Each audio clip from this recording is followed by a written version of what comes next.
When I was a conservation, biology, and ecology major, I would make drawings in my notes that would help me remember the unique qualities of species, such as the distinct shapes of leaves or the differences in color patterns between female and male birds. This is something that people have done throughout history, using illustrations to understand and explain the natural world. When I was beginning my research for my honors thesis project, I wanted to use this strategy to become more familiar with an ecosystem I was hundreds of miles away from.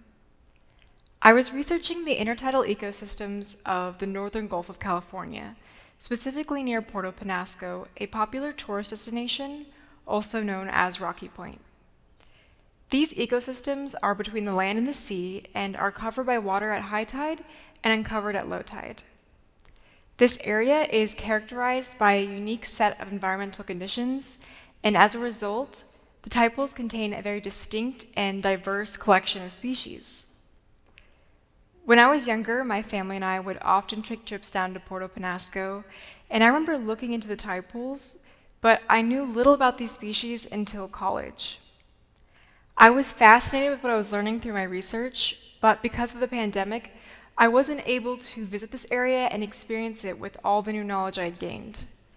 I couldn't feel the sharp, irregular surface of a coquina rock or witness the elusive two-spotted octopus that I was writing about. And briefly glancing at Google images of these things wasn't really the same.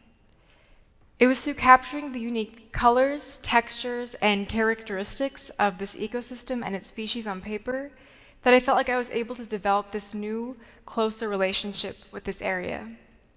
I drew out every arm of the Gulf sunstar, the differences between two adult forms of a species of barnacle, and did my best to capture the brilliant green color of the emerald coral.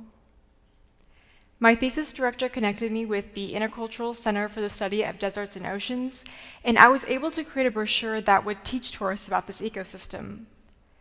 I wanted anyone who opened this brochure to have the same connection that I had developed with this area through my research and illustrations.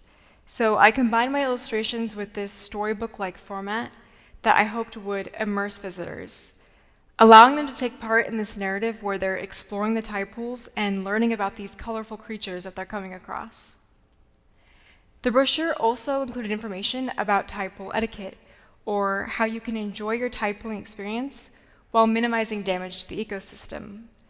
For example, returning any rocks you looked underneath back into their original position, or leaving shells on the beach for animals like hermit crabs. I was hoping that once visitors became more familiar with these species and what makes this area special, that they'd be more conscious of their interactions with this ecosystem.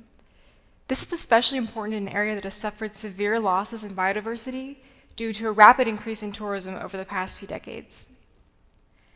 After I completed my thesis, I was given the incredible opportunity to visit Puerto Penasco and paint a mural based off the content of the brochure.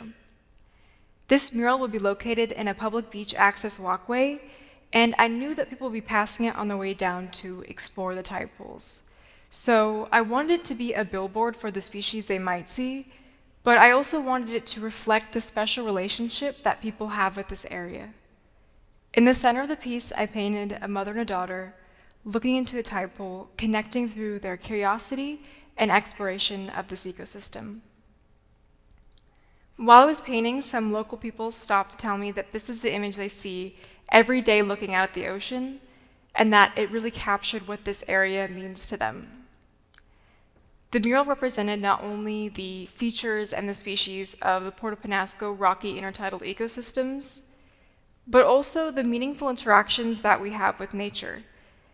And it's through these kinds of interactions with ecosystems that we understand our need, as well as our responsibility to protect them. Doing this project allowed me to realize how we can use art or illustrations beyond just helping us understand and explain the natural world. It can allow us to form a closer connection with the subject, as well as give us the opportunity to reflect on our shared experiences with nature, encouraging us to take the necessary actions towards its conservation. Thank you.